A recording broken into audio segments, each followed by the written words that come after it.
Buenos días a todos. Es un gusto que nos acompañen en esta ponencia importante para pues, toda la situación ecológica y de biodiversidad que tenemos en el estado de Yucatán. Bueno, soy la doctora Alba Rosa Rivera, presidenta de la Asociación de Egresados de la UNAM en Yucatán. Y pues tengo el gusto de presentar a nuestro compañero Pablo Monroy Gómez, que es nuestro ponente del día de hoy, con la ponencia Las lecciones de la Shunan Cab, Melipona Bellish Beshey en la pandemia. Pablo está dentro de la parte de abogados, es licenciado, él tiene estudios en la UNAM, tiene el grado de maestro en Derechos Humanos y Democracia por Flaxo, México. Es profesor universitario por oposición en la Universidad Autónoma Metropolitana. Tiene una larga carrera judicial federal con 33 años de ejercicio. Ha sido juez de distrito y magistrado en circuito en retiro.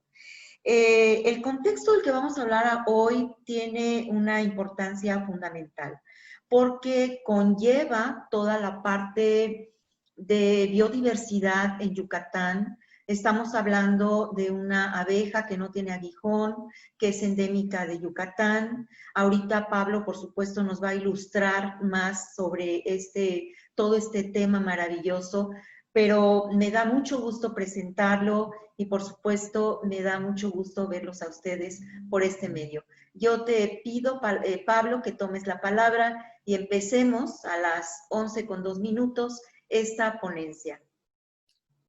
Muchas gracias, presidenta de nuestra asociación, Alba Rosa Rivera. Yo agradezco muchísimo la oportunidad que me brindas de poner a la consideración de las y los compañeros de la asociación, pues efectivamente estos temas que están marcando nuestra agenda el día de hoy.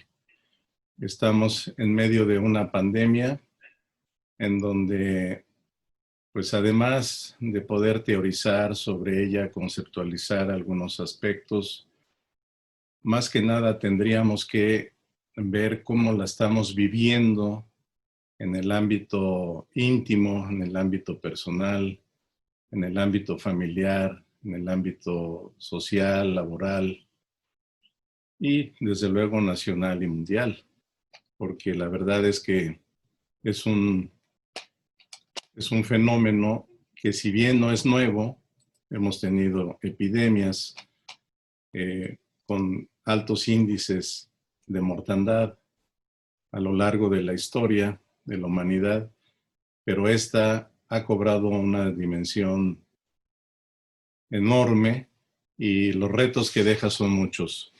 De tal manera que pareciera que hablar de las abejas nativas sin aguijón, específicamente de la Shunan Cab, que su nombre científico es Melipona bichi, pues pareciera que está desconectado de todo este contexto en el que nos encontramos. Pero no es así. Considero que tenemos vínculos que voy a tratar de poner a la consideración de todas y todos para abrir un diálogo, no solamente el día de hoy, sino un diálogo que se puede prolongar dada la complejidad de este tema. Voy a platicar 4 temas fundamentalmente en un espacio de 30 minutos. La idea es no abusar de la palabra para dar margen a la participación. Iniciaría con algunas referencias de los meloponinos en general, la importancia cultural y económica de la Shunan Cab en Yucatán, aunque su presencia se extiende a toda la península, algunas características de la pandemia y finalmente algunas lecciones que nos dejan estas abejas nativas. Esta imagen que les estoy transmitiendo es la de un fósil.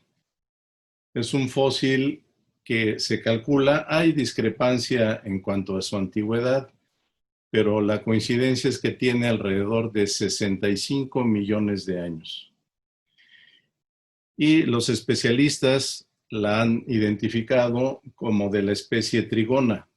Las abejas nativas sin aguijón, como vamos a ver a continuación, están encuadradas en distintos géneros, son distintas especies, y esta es la especie Trigona, es lo que los especialistas coinciden. Está incrustada en ámbar y se localizó en Nueva Jersey. Esto nos lleva a la antigüedad de las abejas sin aguijón en la Tierra. Y entonces hacemos una referencia breve, rápida, a las eras y periodos y las especies que coincidían en esas eras y periodos geológicos. Y observamos entonces cómo la abeja, en este caso la abeja melipona, aparece por los años 65, este fósil, pero hay antecedentes también ya anteriores, alrededor de 120 o 100 millones de años. Eso coloca a las abejas meliponas en el periodo Cretácico, conviviendo con los últimos dinosaurios. Entonces, creo que esto nos da un primer dato de la pervivencia, de cómo se han mantenido estas abejas en el planeta Tierra.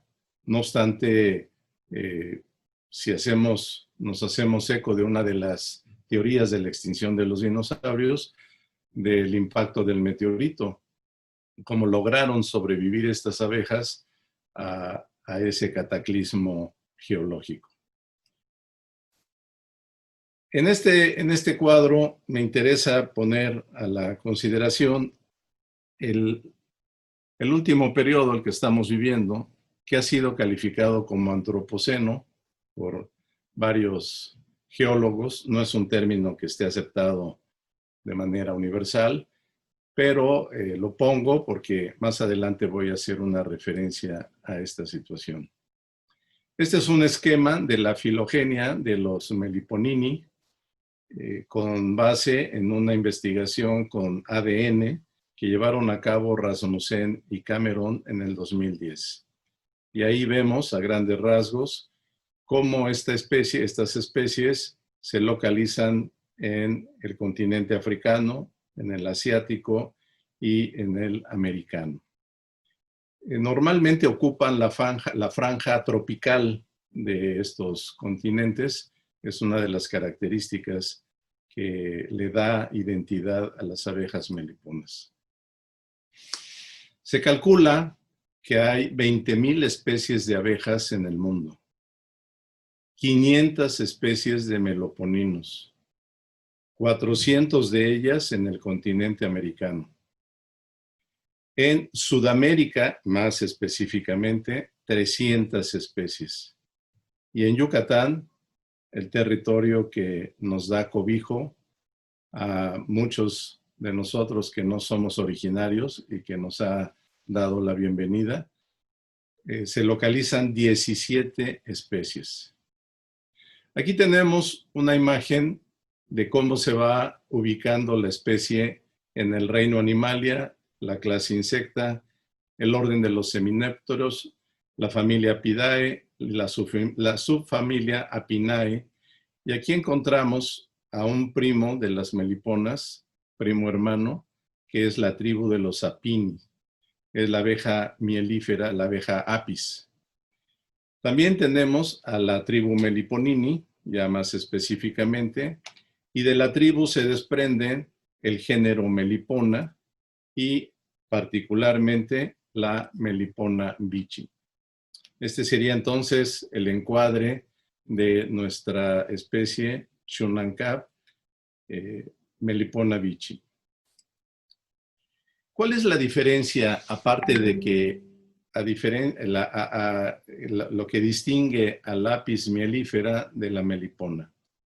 no solamente es que carece de aguijón la melipona, sino que la melipona, a diferencia del Apis mellifera, tiene este pedúnculo aquí en esta parte de sus articulaciones inferiores que se llama penicillum. Este es la característica que distingue fundamentalmente a las meliponas de la Apis mellifera. Y desde luego diferencias de otro orden como la composición de la miel y hábitos de nidificación, de reproducción, etc. Pero esta es la característica biológica que da la clave para distinguir a estos dos eminópteros. Vamos a pasar ahora a la importancia cultural de la Xunán-Cap. La Xunán-Cap era conocida por los mayas ancestrales, el pueblo maya originario de estas tierras del Mayab. Tenemos referencias, tenemos fuentes que nos hablan con toda seguridad del conocimiento y del manejo de la vinculación y del significado que tenía la abeja melipona, particularmente la melipona bichi, en la península. La abeja melipona bichi recibe el nombre de Xunán-Cap en Yucatán, en otras regiones como Campeche y Quintana Roo, Colel-Cap y también Pool-Cap, pero es la misma, es la melipona bichi con distinto nombre. La referencia que tenemos, la fuente documental, está precisamente en uno de los 3 códices originales que se conservan de los mayas ancestrales, de los mayas prehispánicos. Es el llamado Códice Trocortesiano, que está resguardado en el Museo Nacional de Culturas de Madrid, España. Los otros 2 están respectivamente en París y en Alemania, en la ciudad de Dresden. En este códice, que es un códice de bastantes páginas, muchas de ellas están dedicadas a la práctica de la meliponicultura. Y la práctica incluida en esta cosmovisión maya de vincular lo natural con lo sagrado. Si ustedes observan, aquí en esta lámina se observa al dios Ha-Musenkab. Es un dios descendente. Y si ustedes ven su dentadura, 2 dientes, ven que se trata ya de una abeja adulta. Entonces, esto habla de la temporalidad de este dios, de esa representación de deidades de los mayas, ligado a la meliponicultura. Y también observamos aquí a personas con una vasija, seguramente con balché, alguna bebida utilizada en las ceremonias sagradas, y particularmente en la ceremonia del Hujetz-Lumil, que es cuando se cosecha la miel. Cuando se cosecha la miel, hay una ceremonia de agradecimiento por ese alimento y esa medicina que las abejas producen para el uso humano. Hay esa veneración, hay ese reconocimiento del maya hacia las abejas. La importancia económica que tienen las meliponas en nuestra región la podemos nosotros ubicar en 2 ámbitos. El primer ámbito es la propia producción de miel. La miel en general tiene muchas propiedades nutritivas y alimenticias, pero en particular la miel melipona es por excelencia un elemento muy apreciado en la farmacopea. Debido a las enzimas que las abejas incorporan al producir la miel, al elaborar la miel. Son enzimas que tienen un alto contenido inmunológico y antimicrobiano. Entonces, Es una forma que tienen las abejas de resguardarse y de pervivir frente a sus depredadores y frente a las especies que los atacan, las especies parásitas, particularmente aquí en cuanto a la Melipona bichi, el principal parásito, el principal enemigo, dijéramos, de las meliponas es la mosca nenem, llamada así en lengua maya.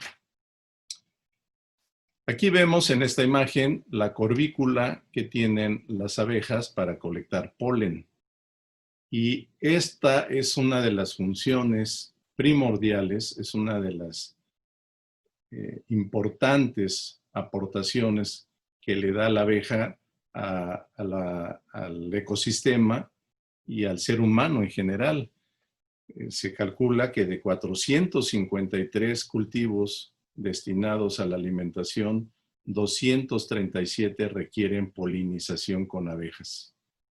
Uno de los usos que se le dan en la península, a la melipona en particular, es utilizarla como polinizadores en cultivos de tomate, de chile habanero, etc. Sobre todo la especie Scaptotricona. Es una de las especies de las meliponas particularmente útil en la polinización de estos cultivos. Entonces, de esta manera nosotros vemos las funciones, los aportes que tienen en la economía las abejas meliponas. Si nos remontáramos a la época de la colonia y ante las características de la península, donde no había minería, no hay minería, donde la fuerza de trabajo y el producto que se elaboraba con esa fuerza de trabajo eran los principales insumos para la acumulación de riqueza durante la colonia, pues tenemos noticias de la exportación de la cera, la famosa cera de Campeche, que era otro de los productos que producen las abejas, tanto las apis como las meliponas. Incluso en aquella época, gran parte de los tributos exigidos a los mayas colonizados consistía en proporcionar en especie tanto algodón como maíz o también la cera. Y lo interesante es que la cera se sigue ocupando hoy en día en las comunidades mayas, en ceremonias, sobre todo en las épocas de Hanal Pichán, con motivo de los finados, porque con esa cera se elaboran las velas. Elaboran una vela con cera de melipona o apis, una vela por cada difunto, como parte de las tradiciones que se siguen conservando en nuestro territorio. Y bueno, la importancia económica también tiene que ver con este rescate que sobre todo mujeres mayas están haciendo en todo el estado. Aquí tenemos a doña Anselma Chalé Ewan, es una médica tradicional y meliponicultora. Afortunadamente hay un movimiento cada vez creciente para ir conservando y aprovechando todas las bondades de la melipona. Pasamos ahora al tema de la pandemia. A mí me llamó mucho la atención desde que tuve conocimiento de este texto. Son unas reflexiones al final de la civilización, se nos da cuenta de una crisis civilizatoria. Está publicado en 2015 y nos da una lista de indicadores de pues, toda esta debacle climatológica que estamos ya padeciendo, pero sobre todo llamó mi atención, es a lo mejor opinión de ustedes, llamó mi atención el que ya se anuncian que van a aparecer nuevas pandemias como consecuencia de todos estos indicadores. Entonces, esto me lleva a otra consideración que me parece muy puntual y muy certera, y que no me voy a extender porque ya sería estar aquí utilizando lugares comunes sobre lo que nos está pasando, pero creo que este tipo de enfoques son muy importantes que los tengamos presentes. Es una frase de Julia Carabias. Ella fue secretaria del Medio Ambiente y es una defensora a ultranza del medio ambiente. Y me parece una frase que encierra muchas reflexiones. Creo que entre todos los que integramos la asociación, y particularmente nuestro querido compañero, camarada José Luis Ripoll, desde un punto de vista filosófico, pues podríamos ahondar bastante en este enfoque. Los virus nos pusieron en jaque, pero las condiciones para llegar a esta situación extrema las creamos nosotros mismos. Entonces, esto nos coloca en distintos planos y nos suscita varias preguntas. Voy a referirme enseguida a un concepto, al concepto de antropoceno, que ya les había anunciado, pero primero, ya que estamos hablando de los indicadores que han propiciado esta debacle que estamos sufriendo, quisiera ver con ustedes este problema de la extinción de las abejas en general y de muchas otras especies. Incluso ya se habla de especies que se están extinguiendo y hasta de una posible extinción masiva de animales. ¿Cómo ocurre este gravísimo y este deplorable fenómeno de disminución y mortandad de abejas? Vamos a ver si corre bien este video. Creo que sí está corriendo bien. Ponemos los agrotóxicos. Se introducen el polen. Llega la abeja. Esos agrotóxicos son neurotoxinas y matan a las abejas. Entonces, ahí tenemos la forma en que las abejas están muriendo y se están prácticamente acercando al peligro de extinción. ¿Qué lecciones podemos extraer de la Shunankab, de la Melipona bichi en la pandemia? Yo les plantearía a ustedes que tuviéramos como premisa a la cosmovisión maya yucateca. Esta forma de aprender la realidad, esta forma de concebir nuestro lugar en la tierra, esta percepción que está presente aún con matices de cambio, con matices modificadores, pero en esencia está presente. Se puede usar o no el IPIL, pero la estructura mental, la estructura conceptual está viva, está presente en los integrantes del pueblo originario maya. Y también, déjenme suponer, que nos ha ido permeando a los que no somos mayas originarios, pero nos ha enriquecido conocer esta forma peculiar de entender al mundo y de entender a los demás. Fidencio Briceño Chel, un destacado antropólogo lingüista, hace un resumen y nos dice que en la cosmovisión maya todo tiene vida, hay una construcción constante de saberes y de conocimientos, tanto en la teoría como en la práctica. Todo tiene dueño, y eso entonces, si tiene dueño, pues nosotros, en una concepción occidental, si algo no me pertenece a mí, pues tengo que pedir permiso al legítimo propietario de ese bien que yo quiero utilizar, a no ser que quiera cometer un ilícito y me apodere sin la voluntad del legítimo dueño de ese objeto. Este principio de que todo tiene dueño se aplica a la naturaleza, a los animales, a las plantas, a los ríos.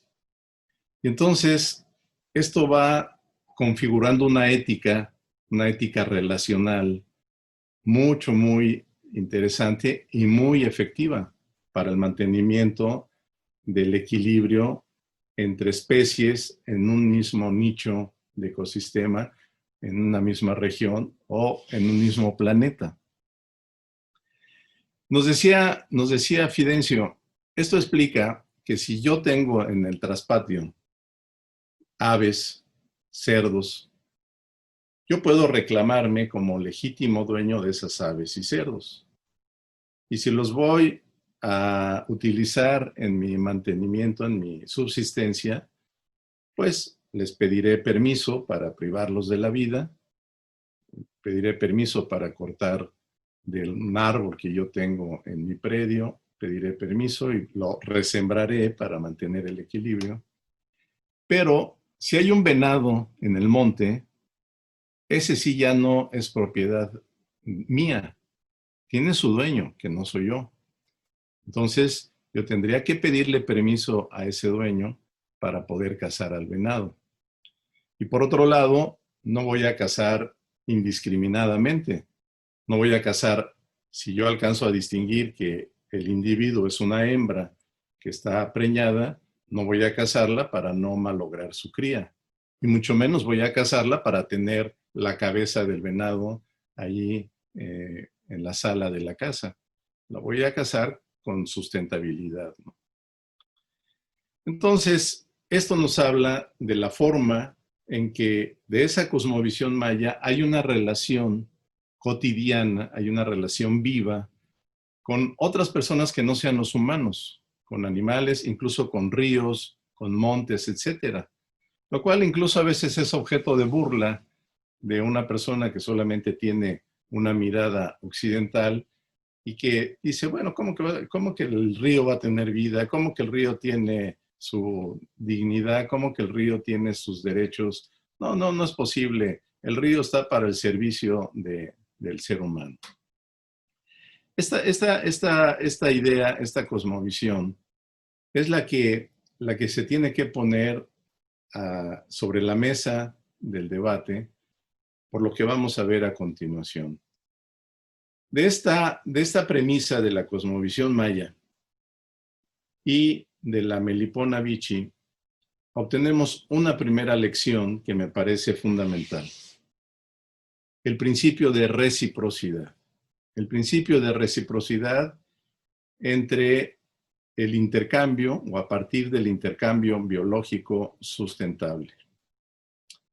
Vean, en el cuadro inferior derecho tenemos a una Shunankab. En la organización social que ellas adoptan, que está regida por el principio de que se organizan de acuerdo a las necesidades y a la inteligencia colectiva de la colonia de Meliponas, vemos que está elaborando o ya elaboró una bola de desechos que están en su nido, desechos que son, pues, los detritos que defecan, abejas muertas o restos de materiales inservibles, hacen unas bolas y las sacan del nido, pero esas bolas, por la combinación que tiene orgánica, sirve de abono a la tierra, sirve de abono al medio que circunda a la colonia de las meliponas. En cambio, en contraste, y bueno, acá nuestros amigos, nuestros compañeros Humberto y José Luis, pues están dando la pelea junto con muchos más en contra de verter los desechos, verter todo en los ríos, en las aguas, en los mares, y pues ocasionando pues, esta grave crisis ambiental, ¿no? Entonces aquí tenemos una primera lección de reciprocidad. Si yo, abeja, voy a las plantas, recojo polen como un material que me va a servir para alimentarme, recojo el néctar que después voy a transformar en miel, recojo resinas que exudan las plantas, que son los propóleos, que después yo mezclo con barro y son los geopropóleos que me permiten construir mis estructuras internas, mi involucro que protege a mi nido, los potes donde van a estar los huevos que deposita la abeja reina o la reina madre, y la cera la voy a producir, la abeja produce la cera con los elementos que está obteniendo de la naturaleza, pues yo le regreso a la naturaleza, le regreso pues materia de abono para que las plantas sigan en su ciclo vital. Ese sería el principio de reciprocidad. Y aquí nos enfrentamos a un problema serio, el problema de la deforestación. En lugar de conservar un equilibrio en el medio ambiente, pues aquí vemos una imagen en donde cada vez están más restringidas las áreas de vegetación, y en Yucatán pues no es la excepción. En los últimos 24 años, Yucatán ha perdido el 30% de su cobertura vegetal y solamente un 15.3% tiene un estatus de protección. Aquí vemos claramente las manchas ya de deforestación que se han producido en la planicie de la República, de la península, quiero decir. Bueno, de la hermana República, ya me salió del inconsciente, de la hermana República, ¿no? Y que hay una larga historia, y ahorita voy a hacer referencia a este conflicto entre Federación y Yucatán. Muy interesante. Pues aquí está. Miren ustedes. Yucatán, en el año 2016, el Ejecutivo de entonces expidió un decreto. El decreto establecía que Yucatán iba a ser una zona libre de transgénicos. Pero, ¿qué ocurrió?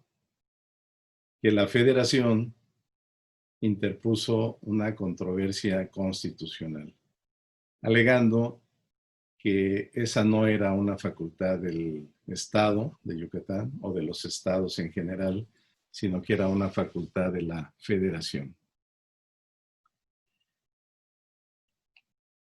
En el año 2019, el Pleno de la Suprema Corte resolvió mal, desde mi punto de vista y de muchos, y con argumentos muy sólidos, resolvió pésimamente mal esta controversia, diciendo que esa era una facultad de la Federación. Entonces, hubo disidentes, ministros disidentes, que decían, no, esa es una facultad concurrente y además por el principio precautorio que debe regir en materia ambiental, eso le corresponde al Estado. Y aquí tenemos la batalla del glifosato. La batalla del glifosato es uno de los agrotóxicos, no es el único, pero bueno, es el que se ha escogido como emblemático. Recuerdo de paso que nuestra asociación se hizo presente en esta controversia a través, o por conducto, mejor dicho, de un amicus curiae que presentamos ante la Suprema Corte, abonando por la facultad que tenía el Estado. Y para documentarse, pongo a su disposición nuestro buen amigo Eduardo Ballori. Acaba de publicar un artículo en esta revista, Derecho Ambiental y Ecología, hablando precisamente en una primera parte, nos debe la segunda, sobre este tema, y en la revista Nexos también tenemos un estudio de estas facultades a las que me estoy refiriendo. Ya para ir terminando, vamos a ver lo del antropoceno. Está definida como la actividad humana que como tal genera una fuerza ambiental destructiva, pero de escala geológica. Este es un concepto que ha ido evolucionando desde el siglo XIX hasta la fecha. ¿A qué nos conduce esta discusión del antropoceno? Creo yo, y esta es una propuesta para mi estimada presidenta Alba Rosa, para nuestro compañero ponente José Luis Ripoll, que con toda maestría seguramente abordará estos temas, por eso no me detengo. Creo que esta discusión, este humanismo antropocéntrico, Roberto Sanginés y un servidor coincidimos en un seminario hace 2 días en el Sepsis, donde se discutía este tema del antropoceno desde un punto de vista de las ciencias y la filosofía. Tenemos que pensar en una dignidad distribuida y compartida. A mí me dio mucho gusto lo que oí en la conferencia, en la mesa panel, porque al menos coincido, ya tenía esta preparación de la ponencia, y coincido con que tenemos que hacer una revisión crítica de estas cuestiones. No somos los únicos en el planeta.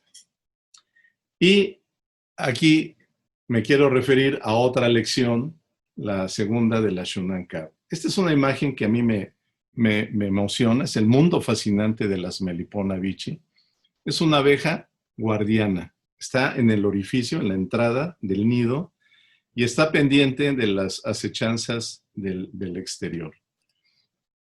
La organización de la Shonan Cap Melipona bichi es en función de las necesidades e inteligencia del grupo.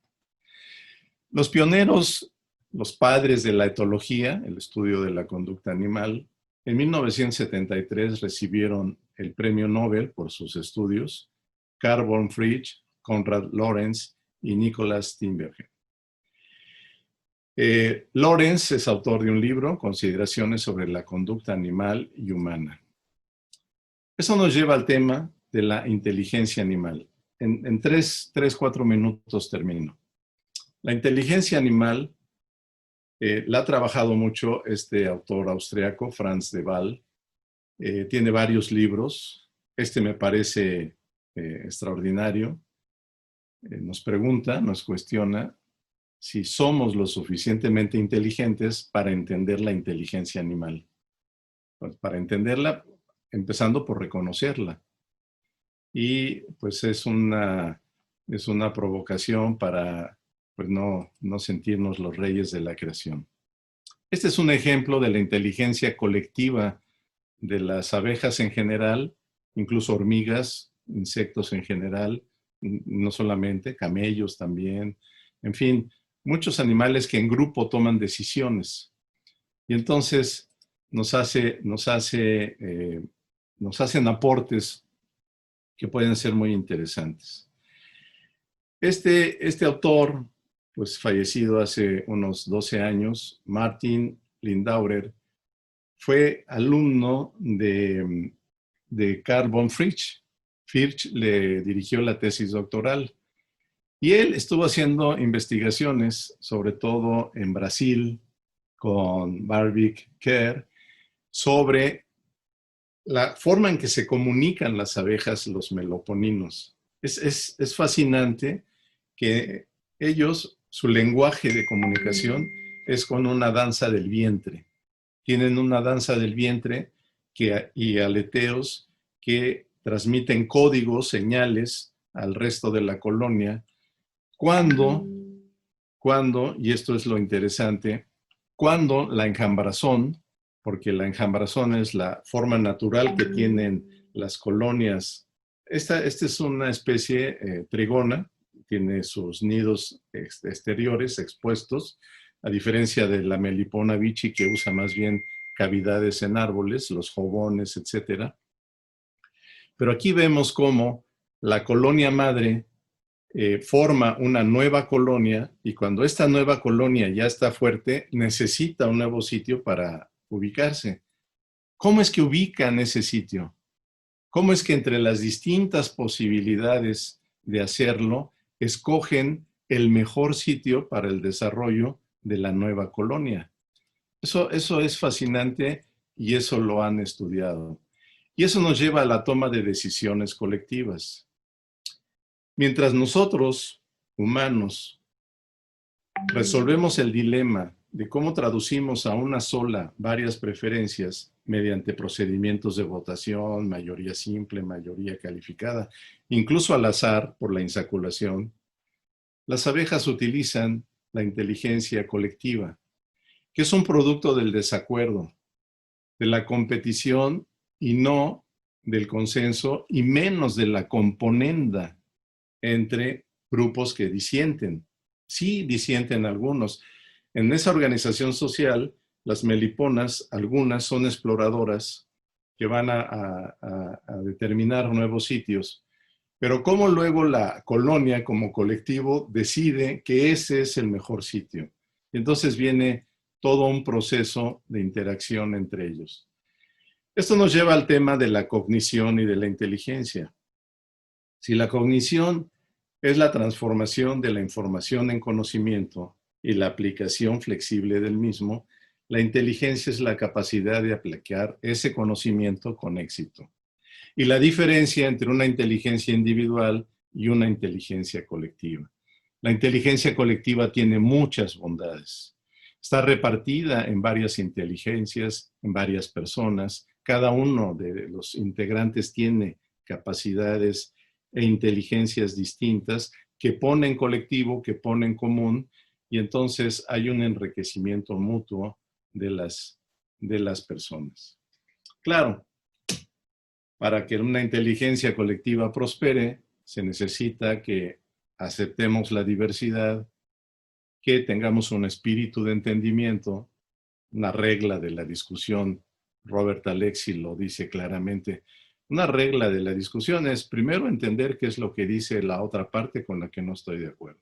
Dejarlo exponer su argumento, no estar calificando previamente de manera general y despectiva lo que diga la otra persona. Entender su argumento, tener empatía con las opiniones diversas y tener una buena mecánica de participación. Podríamos extendernos mucho alrededor. Ya finalmente, dado que ya agoté el tiempo, quisiera terminar con esta frase del propio Carl von Frisch. Estas son imágenes de cómo él esquematiza esa danza de las abejas sin deseo de antropogenizar. Podríamos equivalerla a la danza del vientre, porque es la parte del cuerpo que utilizan. La vida de las abejas, y lo he venido comprobando ahora que estoy cursando el diplomado y que ya estoy decidido a ser un meliponicultor de la Melipona bichi, de la Shonan Cab. La vida de las abejas ciertamente es un pozo, pero es un pozo mágico. Cuanto más sacamos de ese pozo, vemos que hay más riqueza por sacar. Hay más preguntas todavía. Hay más cuestionamientos, más interrogantes. Luego entonces, si como generación nos toca afrontar esta pandemia, creo que podemos aportar a nuestra generación y a las siguientes muchas lecciones, pero si somos lo suficientemente humildes, lo suficientemente respetuosos de la diversidad y reconocemos otras inteligencias además de la humana y dejamos a un lado este humanismo antropocéntrico. Pues muchas gracias por su atención y quedo a la espera de sus comentarios, de sus acuerdos, desacuerdos, con mucho gusto. Gracias, doctora Alba Rosa.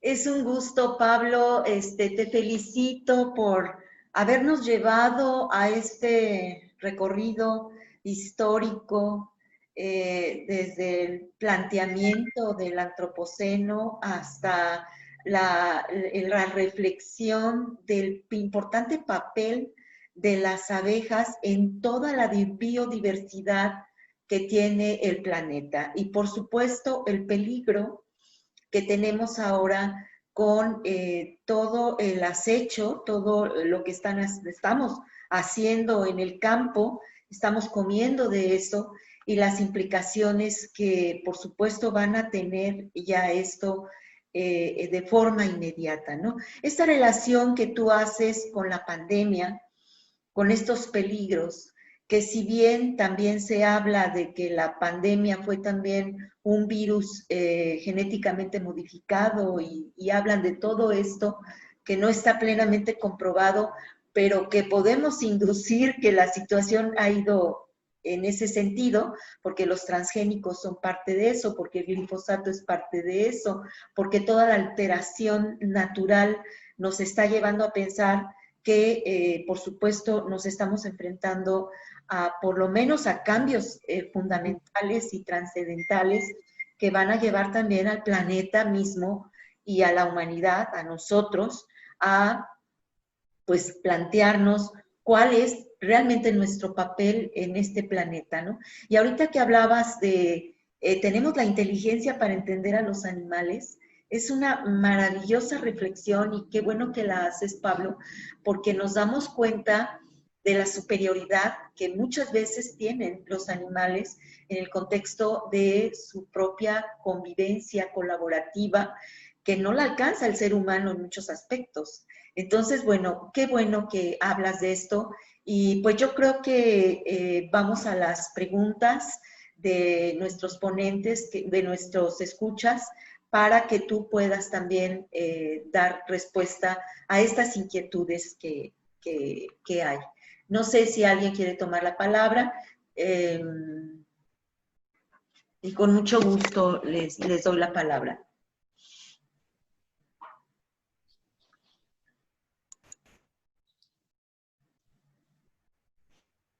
Les estoy reactivando sus micrófonos, por favor. Tere, adelante. Tere, adelante, con mucho gusto te escucho. Gracias, Pablo, pues, híjole, yo te quiero felicitar muchísimo, yo esperaba algo más desde tu formación y tu experiencia como abogado y tan amplia experiencia en la parte legal, y lo pensé interesante. Sin embargo, pues me quedo realmente súper bien impresionada porque el resumen que nos has dado es ecológico, es biológico, es taxonómico, es integrativo. Lo has resumido súper bien desde la filosofía prehispánica. Ha sido una excelente presentación, te felicito y te agradezco mucho. Y que nos lleves a esta reflexión. Ay, hijito. No tengas nada de preferencia, lo está cerrando. Lo cerraste otra vez. Ay. Permitir que los participantes reactiven, sí. Sí. Tere, ¿puedes reactivar tu micrófono? Ya pude. Sí, bueno, entonces Julia Carabias, pues también esa frase la dijo muy bien, ¿no? Todo lo que hemos provocado nosotros. En fin, ha sido una excelente presentación, yo te agradezco muchísimo y pues,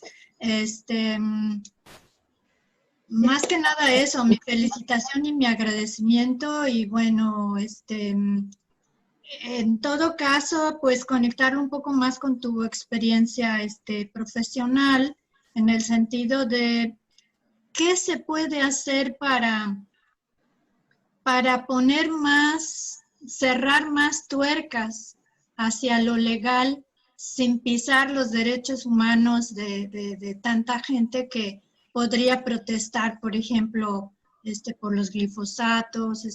¿Tú piensas que hay manera de tener nuevas herramientas para abonar hacia los dos? Porque obviamente sí es las necesidades humanas o los intereses humanos, independiente de su contexto, pero ¿cómo poner tuercas para diseñar nuevas herramientas legales y preservar mejor todo lo que es el ecosistema y el ambiente natural?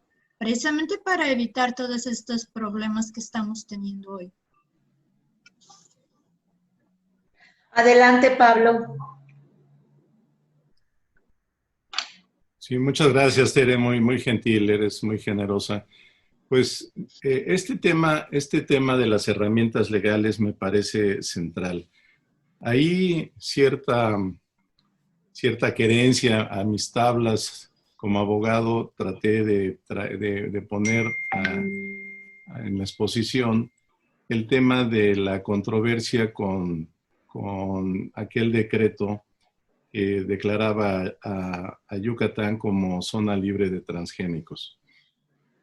Y la argumentación para hacerlo descansa en que efectivamente, como bien señalas, no solamente hay derechos de productores que quieren hacerlo a una escala mayor, el cultivo, no solamente a nivel casero o no solamente a nivel local. Sí hay esos intereses, sí hay un problema de plagas, etcétera.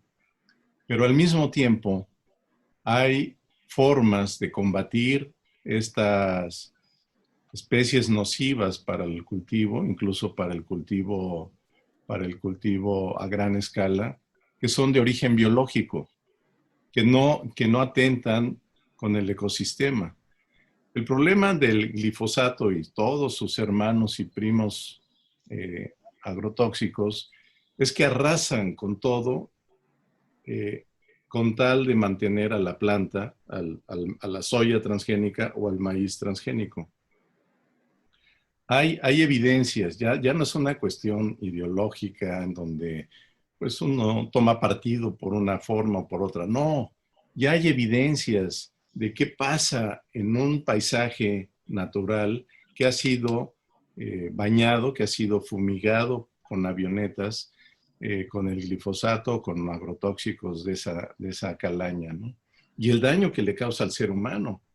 El problema fundamental de estos agrotóxicos es que en un suelo kárstico, como el peninsular, en general, pero bueno, hablando de la península, pues todo se filtra. Todo lo que cae en la superficie por la porosidad del suelo kárstico se filtra. Entonces, el tema está y ese es otro de los debates que se abren con el antropoceno. Unos dicen, no, ¿cómo que antropoceno? A mí no me hables de que el ser humano está acabando con el planeta a nivel geológico. Háblame del capitaloceno. Háblame de las corporaciones. Háblame de los países que están utilizando técnicas depredadoras con tal de obtener ganancias rápidas, con tal de obtener ganancias suficientes. Háblame de eso. Es un capitaloceno, no es un antropoceno. Porque entonces, si tú me hablas de antropoceno y en donde todos somos responsables, ¿dónde queda la responsabilidad, que es un tema jurídico? ¿Dónde queda la responsabilidad por actos que dañan a las demás personas? Entonces, ellos hablan más de capitaloceno. Entonces, yo en resumen te diría, hoy en día estamos inmersos en conflictos, en confrontaciones con modelos de desarrollo.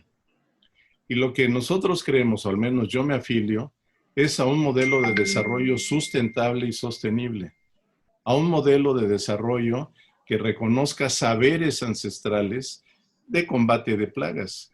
Alba Rosa lo sabe muy bien porque ella ha estudiado muy bien toda la apicultura.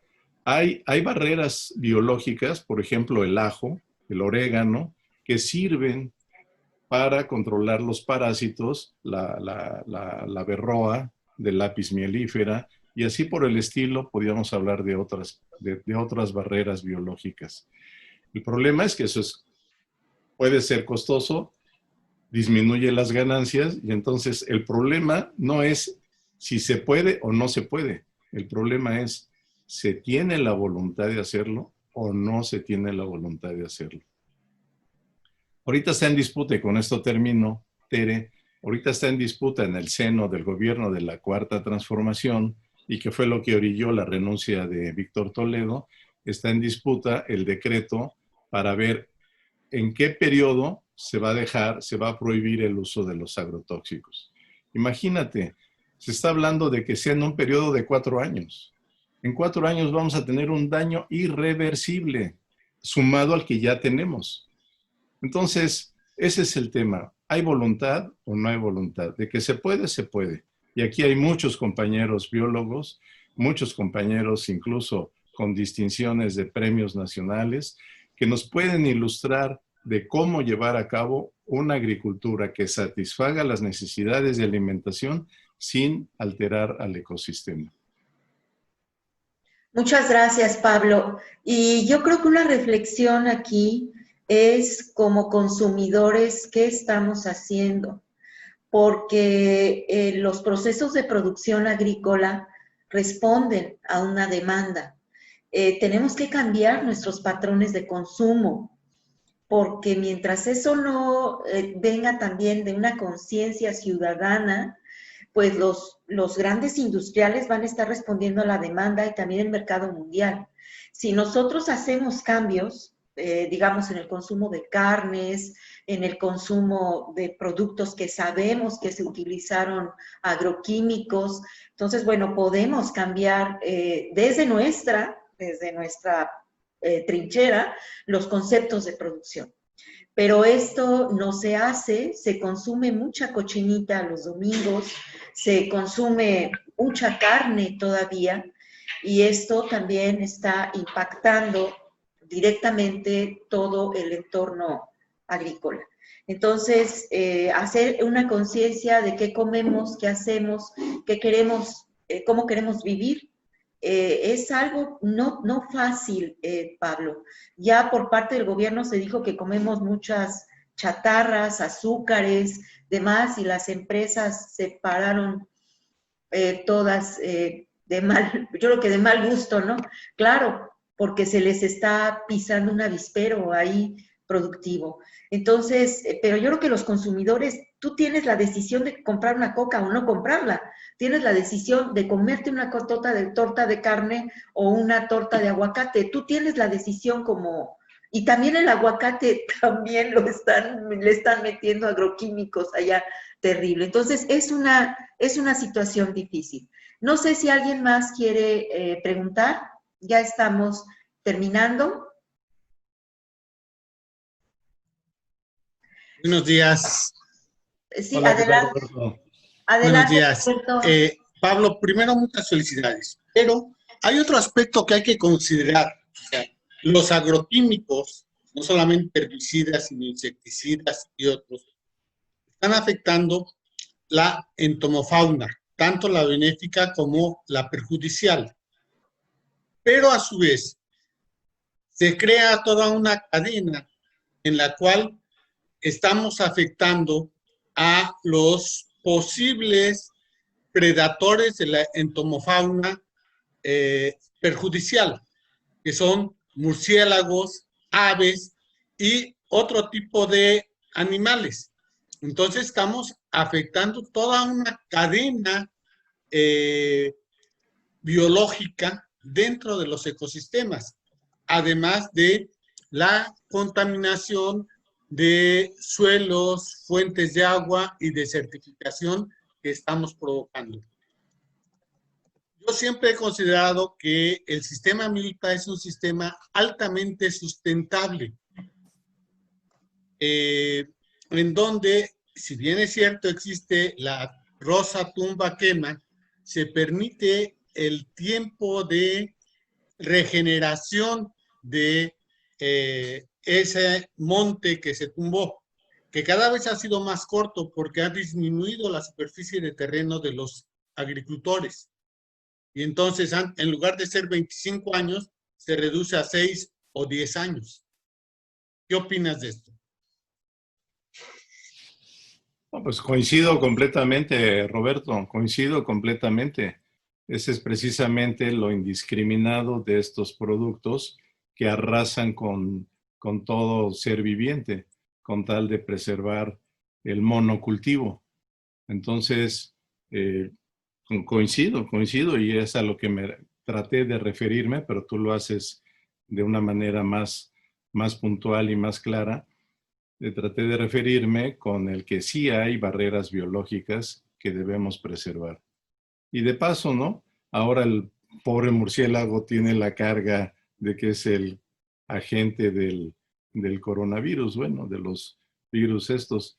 Entonces, bueno, pues, totalmente de acuerdo, Roberto, y gracias por tu claridad y exposición. Gracias. Tenemos acá otra pregunta, dice, maravillosa propuesta en estos puntos, ¿cómo se puede argumentar que lleva al individuo, sea maya o no, pero principalmente maya, que adora a la melipona? ¿Cómo argumentas esa adoración en específico de la melipona? Es una pregunta de Santiago. Sí, muchas gracias, Santiago. Bueno, la argumentación deriva de esta visión de que se agradece la vida por parte del maya ancestral, se agradece la vida, se agradece el sustento que otras especies le proporcionan al ser humano, el maíz, por ejemplo, que fue esencial en la cosmovisión maya. Se considera incluso en el Popol Vuh que el maya está hecho de maíz. Entonces, es ese principio de reciprocidad, ese principio de respeto y de veneración y de ofrendar a la representación de la deidad, en este caso a Ja Musenkab, de agradecerle a ese dueño de las abejas, agradecerle que las abejas trabajen y elaboren ese alimento y esa medicina. Yo creo que estamos en pañales en cuanto a el conocimiento y en cuanto, sobre todo, en cuanto al aprovechamiento sustentable de los propóleos. Habrá que insistir en eso, habrá que fomentar el estudio académico, el estudio científico, porque ahí tenemos recursos muy importantes. Y yo creo que el argumento principal es más que una adoración a las abejas en sí, más que una adoración a las meliponas, es un agradecimiento, es una actitud de respeto, una actitud de consideración por el trabajo que hacen. Excelente, Pablo. Hay un dios de las abejas, ¿entiendo? Sí. Sí hay un Una dios. representación es Ja Musenkab. Es este dios descendente que aparece en Tulum. Está la representación ahí en la pirámide, en el vestigio de Tulum, no es pirámide, en el vestigio, y sobre todo en el códice procortesiano. Ahí Ahora, hay... Pablo, sí, perdón, Pablo. Sí, no, adelante. ¿Cuáles son las enfermedades que puede curar la miel melipona? No sé si tienes alguna cuestión de saber cuáles son. Yo había oído algo de las cataratas de los ojos, pero no sé si hay algunas otras enfermedades que se pueden curar. Sí, bueno, por pláticas con médicos y médicas tradicionales, además de la que señalas, está también utilizada en afectaciones, en afecciones en las vías respiratorias. Se utiliza bastante para poder prevenir o curar afecciones respiratorias. Es un magnífico cicatrizante también. Como es antimicrobiano, impide las infecciones cuando se tiene una raspadura, se tiene un golpe que erosiona la piel. Con la miel, y esto se ha tratado, con la miel se restituye la piel. Se está utilizando incluso, a mí me gustaría poder respaldar estos usos desde un punto de vista académico, científico, una deformación que tenemos de naturaleza occidental, pero se está utilizando ahora para reforzar el sistema inmunológico frente a los efectos del coronavirus. Es decir, así como las abejas, las meliponas, preservan a sus crías alimentándolas con miel, que por las enzimas a las que me referí, les transmiten propiedades inmunológicas, pues así también nosotros al consumir la miel podríamos estar fortaleciendo nuestro sistema inmunológico. Entonces, lo interesante, desde mi punto de vista, es que el ámbito de la farmacopea va más a lo preventivo y no a cuando ya ocurren las enfermedades, aunque hay muchas enfermedades que se pueden tratar, pero más que nada lo preventivo, evitar que los virus, convivimos con virus y con bacterias. Entonces, si tuviéramos un ojo microscópico nos asombraríamos de la cantidad de bacterias que transitan por nuestro cuero cabelludo, no piojos, sino microscópicos y tal. Entonces, en nuestro estómago, y que además cumplen funciones, algunas son benéficas. El problema es cuando nos enfrentamos a un virus como este, que en su ADN ya tiene un gen que es como una llave que le permite abrir el candado que las células tienen naturalmente y lo penetran. Pero bueno, reforzando el sistema inmunológico tendríamos más defensas todavía, aunado a una buena alimentación y a hábitos de higiene saludables, ¿no?